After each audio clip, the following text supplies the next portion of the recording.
Highbike mit einem ganz besonderen Design. Diesmal eigentlich schwarz, aber es ist grün. Also es ist, je nachdem, wie man es ins Licht hält, changiert dieses Fahrrad aber so krass, dass man entweder ein grünes Fahrrad kriegt oder ein schwarzes. Habe ich das schon gesagt?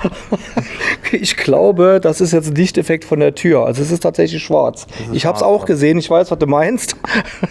Ach so, es ist so Hochglanz, dass es... Aber jetzt ohne Witz, wenn dich hier hinstellst, denkst du, es wäre grün, oder? Nee, ist es aber nicht. Ist es nicht, also es ist schwarz. Guck, also es ist tatsächlich ein helles, freundlich leuchtendes Schwarz. Ja, ich liebe das, wenn ich meine Anmoderation komplett in die Tonne treten kann. Ja, bloß weil die Reflexion...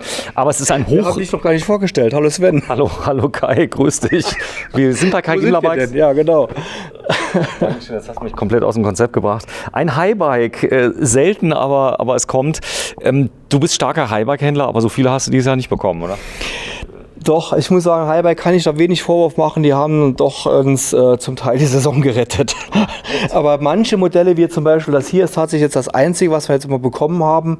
Aber sagen wir gerade so im Mittelpreissegment haben sie doch gut können liefern. Also hatten wir andere Hersteller, die hat es dann noch härter getroffen. Sieht ganz gefährlich aus, Baldi. Was ist das für ein Modell?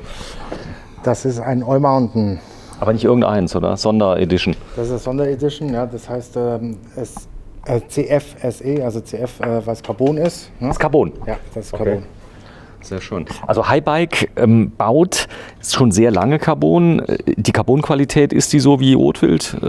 Ich sag mal, funktioniert?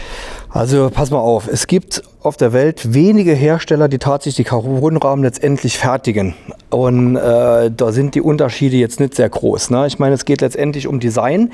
Dann ein wesentlicher Unterschied, was Rotwild halt macht, das Highbike nicht macht. Also beim Rotwild haben wir eben einen Vollcarbonrahmen, beim Highbike haben wir hier einen Alu-Hinterbau. Das heißt, wir reden nur von einem Hauptrahmen aus Carbon. Das ist zum Beispiel mal ein wesentlicher Unterschied. Okay, ich zeig's mal gerade, hier vorne ist das Rotwild, da ist alles aus Carbon. Da ist alles aus Carbon, vollständig, inklusive der Umlenkwippe, dem Hinterbau, Druckstrebe, Kettenstrebe, alles Carbon. Warum zeige ich das? Weil das Fahrrad hier kostet fast das Gleiche. Ist interessant. Hier sind wir deutlich teurer, hier sind wir bei 11.500 Euro. Echt? Ja. Jetzt habe ich, siehst du mal, Anmoderation komplett im Eimer. Hier sind wir bei 9, oder? Bei Hier sind wir bei 8,8. 8,8. Also mit den, ich sag mal, Pedalen, die dann noch obligatorisch dazukommen. Die hätte ich unbezahlt. Ne, Moment mal hier. Quatsch, wo sind jetzt unsere Oilslick hin? Also die sind tatsächlich dabei. Aber das ist natürlich jetzt da mal nichts, was wir jetzt den Kunden empfehlen, für drauf zu lassen. Das sind die Räder, die Highbike mitliefert, damit man Probefahrt machen kann. Die funktionieren zunächst mal. Aber du hast hier jetzt natürlich keine tollen Lager oder irgend sowas drin. Und ganz ehrlich. Okay, für die erste Fahrt. Für die erste Fahrt. Aber wenn ich mir jetzt so ein Rad zulege, dann nehme ich halt das entsprechende Pedal, was mir liegt. Ja, Best 3, ein ganz neues System mit Bussystem mit drin und ein CX der neuesten Generation natürlich. Auch das gilt es mal zu zeigen. Jawohl, so ist es. Also es ist tatsächlich auch mit dem Kiox 300 ausgestattet. Das ist also tatsächlich so ein gutes, multifunktionales Display da drauf. Ich kann also mir da einzelne Sachen selber rausziehen noch, also mit Auswertung zum Beispiel. Computer drin, kleiner. Das ist tatsächlich schon, ich weiß nicht, früher gab es immer die GPS-gesteuerten Tachometer, die man so drauf gemacht hat, wo ich dann Fitnessauswertung machen konnte und solche Sachen. Das kann also das sind die System immer am Schwimmbad gefehlt haben bei mir danach. Ja, genau so. Ja, also das kann ich tatsächlich ja und sollte ich also auch immer abnehmen. Ich würde das gar nicht vorm Schwimmbad stehen lassen, das Fahrrad. Das ist eingehakt. Ja, Das ist eingehakt. Ich weiß aber, wie es geht. Soll ich das zeigen? Ich muss das hier, da hochheben genau. So und dann rausziehen. Genau, so einfach geht's. Ich habe den bloß nicht da drauf gekommen. Ja, Waldi, ist gut. Dann guck mal zeigen. So ist es. Es funktioniert ohne Display. Zeig mal bitte. Nimm das mal gerade ab, das Display, dann geht es nämlich trotzdem. Das Besondere. Du musst nach hinten schieben. Ich muss sagen, ich habe ja auch kein Abitur. Warte mal. So, zeig mal. Nee, pass auf, du schiebst das ganze Display nach vorne und hebst dann ab. Ja, genau. Nee? Mach nochmal hier zur Ehrenrettung. Jetzt so. Also ganz nach vorne schieben und dann abheben. Genau. Super. So, jetzt Ja, deswegen bin ich Chef. genau, er nimmt es nämlich gerade nochmal ab und jetzt geht es trotzdem noch. Genau. Jetzt kann ich es trotzdem einschalten. Also ich kann tatsächlich das da weglassen hier in dem Fall und kann also da mir meine Geschwindigkeit, also meine Stufen, meine Unterstützungsstufen, also Das sind die Farben, oder? Genau, farblich anzeigen lassen. Entweder aus oder halt dann, wie gesagt, bis in den Turbo-Modus rauf. Hier ist meine Batterie, also ist jetzt fast leer in dem Bereich. Anpassen und habe trotzdem so eine Art Aufzeichnung mit drin. Das heißt, wenn ich dann mal das Display wieder drauf mache, dann habe ich... Es gehen also keine Kilometer verloren. Es geht nichts verloren. Das ist ja so ein bisschen so das typische... Achso, die machen das runter und denken so, für später Wiederverkauf. Nee, was haben wir da schon Diskussionen gehabt mit verlorenen Kilometern durch irgendwelche Umstände. Okay. Achso, ja, man hat ja auch seine App immer dabei. Genau. Der kann, also tatsächlich kann der aber abweichen, muss man so auch gleich sagen. Also es ist also nicht so, dass die Dinger 100% ganz genau irgendwelche Geschwindigkeiten und Reichweiten ausmessen, sage ich jetzt mal. Oder, aber eins ist gewährleistet, bei Bosch bei 25 km/h schalten sie ab. Das ist genau so ist es. Ja. Nee, es ist tatsächlich, sagen wir so, Bosch gibt zum Beispiel eine Abweichung von 5% an. Wir haben da tatsächlich, dass Leute dann kommen und haben dann mit GPS ausgemessen und stellen dann da irgendwelche Abweichungen fest. Da muss ich dann auch sagen, mein das Gott. ist 1 km/h. Ja. Wer weiß, wie genau das GPS jetzt dann in dem Fall ist, weiß ich auch nicht zu sagen. Also es ist ja nun mal kein chirurgisches Instrument, es ist ein Fahrradtacho. Ja. Genau. Es hat Bluetooth? Es hat Bluetooth, ich kann es koppeln. Ich kann es also mit der Bosch-App quasi auch als Navi nutzen. Das heißt, er zeigt mir dann an, wo ich hinfahren. Ich kann aber auch ganz viele einstellen. Ich kann mir eigene Stufen machen oder Stützenstufen anpassen. Genau, das kann ich alles tatsächlich selber konfigurieren, so wie ich es möchte. Ja. Ziemlich cool. Sag mal, wenn ich jetzt hier, Kai, ich will jetzt doch ein Licht haben vorne. Es gibt ja so kleine, süße, dezente Lampen, die du anbringen kannst. Kann man das anschließen? Also wir können natürlich hier über den Motor, können wir den Kabelsatz nachrüsten und können dann eine über den Akku gesteuerte Lampe können wir anschließen. Genau, das geht. Geht sogar sehr einfach hier, weil nämlich... Machen wir sogar relativ regelmäßig. Ich muss sagen, das ist mittlerweile gang und gäbe. Also bei manchen Herstellern haben wir mittlerweile die Lampen sogar serienmäßig schon mit dran. Ne? Ja, eine deutsche Bremse. Jawohl, eine Magura. Dann hier in der voll einstellbaren MT7-Variante. Das heißt, du kannst ja zum einen hier die Griffweite einstellen, wir können Druckpunkt einstellen. Hast also diverse Möglichkeiten und dann eins der Highlights an dem Rad ist natürlich hier die Schaltung, wenn du vielleicht mal klar drauf guckst. Da fehlen die Züge. Da fehlen die Züge, genau. Mein Gott, ich kaufe die nach oder wie? Genau, die sind dann teuer nachzukaufen. Nein, wir haben hier tatsächlich über eine Funkverbindung wird hier geschalten. Das ist die SRAM AXS. Die haben wir bei dem Bike serienmäßig verbaut. Ist dabei. Und wenn du vielleicht mal gerade hinter ein Schaltwerk gehst. Bitte, die kostet allein schon, ich glaube 15 Euro, ne? In dem Fall die X01, ja, kann sie mal, warte mal, da gibt es diesen Namen, ja, lassen wir mal so stehen. Ja. Also das Problem ist eigentlich eher weniger der Preis, wie überhaupt eine zu kriegen. Ja. Und wie du siehst, also auch das Schaltwerk arbeitet hier also völlig ohne Züge. Ich kann mal gerade zeigen, also hier ist der Akku dann. Ja. Sag mal, wenn ich jetzt dagegen komme, zum Beispiel im Gelände, hat die eine Schutzschaltung, dass sie... Also erstens das, die bleibt halt stehen, sagen wir so, es ist aber auch relativ robust oder robuster fast als mechanische sogar, weil die also hier tatsächlich ein bisschen nachgeben kann auch. Also es ist jetzt nicht sofort alles 1:1 beim Schaltauge, wie es beim mechanischen wäre. Punkt 1, Punkt 2 ist, man hat sogar so eine Schutzhülle, wo hinten drauf kommt normalerweise, die fehlt jetzt hier, weil wir gerade den Akku geladen haben. Ja, ist sogar interessant, dass sogar die Akkus kompatibel sind, wenn ich jetzt sogar eine elektrische Stark. Also im Schaltwerk ist also ein Servomotor drin, der das Schaltwerk dann nach dem Funkbefehl an die entsprechende Stelle zieht. Das geht sehr genau, das heißt also die Probleme mit Anpassungen und so gibt es gar nicht mehr, ne? Nee, also du kannst sie natürlich kalibrieren, da gibt es einen Kalibriermodus, um so einmal einzustellen, aber insgesamt... Es gibt auch eine App dazu, ja, also das kannst du über App machen. Also mittlerweile ist das tatsächlich nicht mehr so schwierig, wie es schon mal war früher.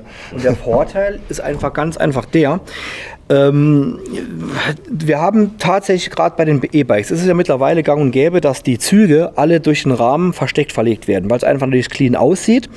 Nur der Nachteil für jeden, der da am Rad mal geschraubt hat, der weiß es, erstmal für die Züge auszutauschen, gerade wenn es um die Außenhüllen geht, das ist ein Riesenaufwand und du hast natürlich unheimlich viele Kurven durch den Rahmen, was dann einfach die Reibung im System noch mal erhöht. Jetzt kommt dann noch ein gewisser Verschleiß irgendwann dazu. Ich meine, die Züge verschleißt ja durch die Reibung, gerade in den Kurven, arbeitet sich der Draht in das Teflon hinein, die Reibung erhöht sich, die Schaltung geht immer schwerer und das ist eigentlich die Lösung. Also da wird es auch letztendlich hingehen, weil es einfach viele, viele Probleme, die durch die Verlegung durch den Rahmen entstehen, halt einfach eliminiert.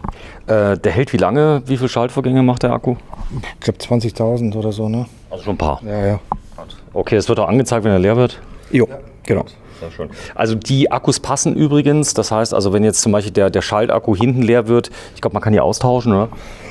Ja, aber dann hast du ja trotzdem immer noch einen leeren. Aber das Nein, passt aber auch der- nicht, der- weil hier kommt da Das ist ein anderer. Ja. Okay. Hier kommt eine Knopfbatterie rein. Okay, das heißt also an der Sattelstütze habe ich mal gesehen, ein System, Das die Ding waren. ist ja auch, also pass auf, hier wird ja viel weniger Energie verbraucht, weil hinten hast du den großen Akku, der muss ja auch den Servomotor.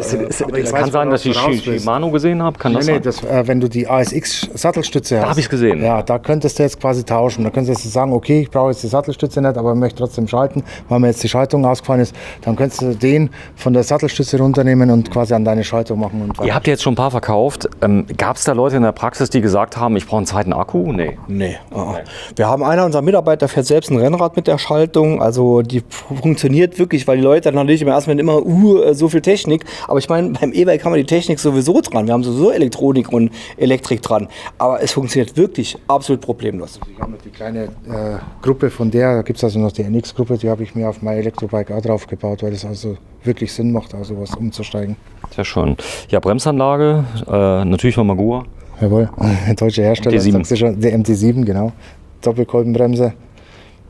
So, da ist was Besonderes, das hat mir der Kai eben erzählt. Das sind zwei Materialien. Genau. Wir haben also hier eine zweiteilige Bremsscheibe mit einem Aluminiumkern, auf dem dann schwimmend gelagert die Stahlbremsfläche aufgesetzt ist. Und hier geht es um das Thema Wärmeableitung. Ja? Bei den Fahrradbremsen durch die geringen Materialstärken ist ja eigentlich immer die Hitzeentwicklung letztendlich das Problem oder wo Probleme entstehen, dass der Druckpunkt schwindet und so weiter und so fort. Und da sind die Hersteller seit Jahren dran, durch alle möglichen Techniken diesen Nachteil irgendwie wettzumachen. Und das ist also ein Baustein dazu, diese zweiteiligen Bremsscheiben. So, auch hier bitte Bremsbeläge mitnehmen, wenn man zum Beispiel an Gardasee fährt. Du hast immer welche dabei? Weil hier ist je nachdem es gibt verschiedene Härten bei den Bremsbelägen. Genau. Sagen wir so, wir hatten früher, als ich noch aktiv Downhill gefahren bin, je nach Wetter hat es dann immer die Situation, zum Beispiel, jetzt hast du eine Woche erwischt, wo es wirklich schlammig war, weiß ich halt gerade Port du Soleil oder solche Geschichten, ne? Da ist schon gut, wenn man Bremsbeläge dabei hat. Das sollte man tun. Wenn es nass ist, habe ich jetzt gemerkt. Also ich habe Bremsbeläge erwischt, die im Nassen sehr schlecht gebremst haben. Gibt es sowas? Schlecht gebremst im Nassen, weil eigentlich, sagen wir, ist der Vorteil. Also ich habe die trocken gebremst, dann erstmal, da hat es wieder super gebremst, aber es war so Elektrobike war das. Das wundert mich jetzt. Weil eigentlich ist der Vorteil der Scheibenbremse gegenüber der alten, dass das Nass- und Trockenbremsverhalten nahezu identisch sind. Ne? Ja, ist mir nur aufgefallen. Ich habe dann gebremst und irgendwie hat sie mich kurz im Stich gelassen. War von meiner Suron, dem Elektromotorrad, Scheibenbremse. Hier vorne RockShox, andere Ausstattung. Wir haben jetzt alles gezeigt mit Fox. RockShox ebenbürtig. Also RockShox fängt halt, sagen wir, vom Preissegment durchaus auch günstiger an, geht aber dann auch in den gleichen Bereich wie Fox. Und wir haben hier also auch eine voll einstellbare Gabel. Eine Sekunde. So, kann man kurz mal zeigen, dass wir das haben. Das ist übrigens der Dämpfer, der auch mit dabei ist. Da ist der Deluxe-Dämpfer mit dabei. Gabel, da warst du stehen geblieben? Genau. Also die Gabel ist voll einstellbar. Natürlich eine Luftgabel in dem Bereich. Dann haben wir ja auch die Möglichkeit, die High-Speed Compression, also Druckstufe einzustellen und nochmal die Low-Speed und Zugstufe.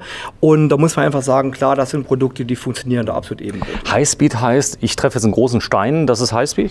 Na, pass auf. Also wir unterscheiden ja in Low-Speed und High-Speed. Low-Speed sind alles langsame Bewegungen. Zum Beispiel, wenn du pedalierst und das Fahrrad langsam auf und nieder, die kannst du also dann ausfiltern, und Highspeed ist alles, was Schläge sind. Ja? Das geht mittlerweile. Das geht mittlerweile.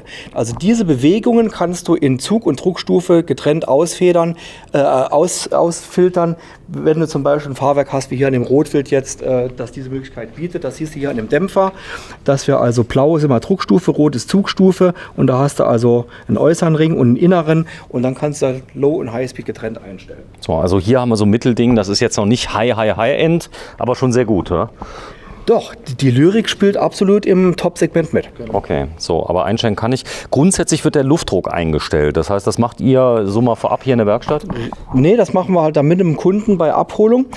Diese Luftdruckeinstellung ist quasi äquivalent früher mit der Federrate. Wir haben früher nur können die Federn tauschen. Ne? Die hatten dann verschiedene Federraten, wo dann aufs Gewicht abgestimmt wurde. Und das machen wir heutzutage halt mit dem Luftdruck mit einem Ventil, was hier drunter liegt. Ich zeige das mal gerade. Hier vorne ist so eine Feder? Ja, genau. Na, die Feder hast du dann mit verschiedenen starken Wicklungen bekommen, und dementsprechend viel oder wenig Kraft hast du gebraucht, um die zu komprimieren. Das ist die Federrate, und das wird heute durch ein Luftpolster gemacht. Die Fox Vanilla. Du kannst dich noch daran erinnern? Ja. Damals. So, Yari. Nee, Lyrik. Lyrik. Oh, Yari. Die Yari ist eine günstigere Gabel. Okay, das ist also schon High-End. Lyrik ist eine High-End-Gabel für den Enduro-Bereich bei RockShox. Ja, viele machen Fehler in der Pflege. Gabeldeo sollte man anwenden, aber nichts anderes. Es gibt spezielle Mittel, die darf man verwenden. Fette zum Beispiel nicht gut. Also pass auf, mit dem Deo gehen die Meinungen auch auseinander. Ich bin ein Fan von dem Zeug, weil du einfach merkst, gerade auch wenn wir hier Gabel neu abstimmen. Du hast mal, was das ist, Gabeldeo. Das Gabeldeo ist ein paraffinbasiertes Schmiermittel, was du dann hier auf die Standrohre aufträgst, was einfach die Reibung vermindert. Weil diese Gabeln brauchen oder auch die Dämpfer brauchen eine gewisse Einfahrzeit. Wir haben ja hier relativ hohe Luftdrücke auch, die wir abdichten müssen. Das heißt, auf diesen Standrohren, die eine glatte Beschichtung haben, laufen Dichtungen und die müssen erstmal einfahren. Das heißt, am Anfang kann so eine Gabel ruhig schon mal ein bisschen stuckerig arbeiten und das merkst du dann gerade beim ersten Setup, das wir hier beim Kunden machen und dann benutze ich ganz gerne mal das Deo, sprühe das drauf, du tust die Gabel ein paar Mal durchtauchen und das schmiert halt eben in dem Moment dann die Dichtungen. Das ist so, also je nachdem, was ich da verwende, zum Beispiel WD-40 auf keinen Fall. Das ist so das, was Leute mal gern drauf machen. Das kann sogar die Dichtungen angreifen. Das weniger, aber es verdünnt halt tatsächlich das Öl, weil das ein Kriechöl ist, das sehr gering viskos ist. Das zieht sich also durch die Dichtungen durch und tut dann zumindest das Schmieröl hier verdünnen. Also da bitte auf den Rat achten. Ich habe, was habe ich denn gefilmt das letzte Mal, wo die Leute gesagt haben, Dämpfer. Ah, genau. Das war eine Hubstützenanlage, die genauso funktioniert vom Wohnwagen, die also rauf und runter geht. Die hat ja auch Hydraulik mit drin. Hydrauliköl hat zwei Dichtungen, eine Außendichtung, eine Innendichtung. Und der hat mir erzählt, wenn die Leute das anfangen einzufetten, dann bleibt der Sand dran haften. Und das ist wirklich übel. Genau. Ja. Das ist das Schlimmste eigentlich, was man da machen kann. Und dann hast du hier in der Dichtung Staub und Schmutz und das ganze Zeug drin. Und dann reibst du es halt wie Schmirgelpapier eigentlich, das ganze Zeug. Ich weiß noch früher, da waren so Faltenbalge drüber.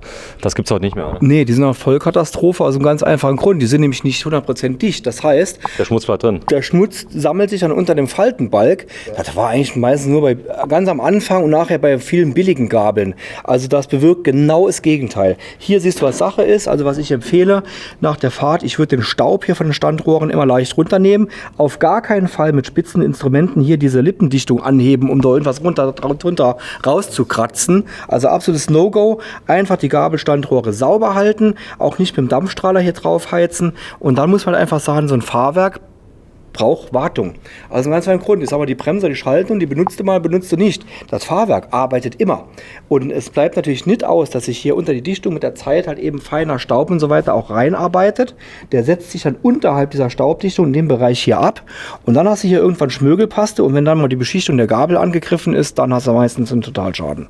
Sehr schön. So, ja, schön nicht, aber Bosch Performance CX 85, was hat er? 80 Newtonmeter, genau. 85 Newtonmeter. Immer mehr kommen jetzt mit 120 Newtonmeter auf den Markt. Meinst du, da kommt was von Bosch? Möglich, weiß ich nicht. Also tatsächlich jetzt nichts, wo ich jetzt sage, wo sie vorab schon mal gesagt hätten, sie planen sowas in die Richtung, weil die 85 Newtonmeter, die sind ja jetzt tatsächlich bei Bosch relativ spät kommen. Also die haben den Motor ja schon länger und haben den dann so 2 Jahre... Genau, 2 Jahre quasi auf dem Markt schon gehabt und danach dann erst die 85 freigegeben. Der hatte ja vorher 75 Newtonmeter. Deswegen, es kann schon sein, dass sie das irgendwann mal machen, aber in absehbarer Zeit jetzt erstmal nicht geplant. Jetzt mal eine Frage, wenn du mal gerade den Laufradsatz, der ist aus Alu?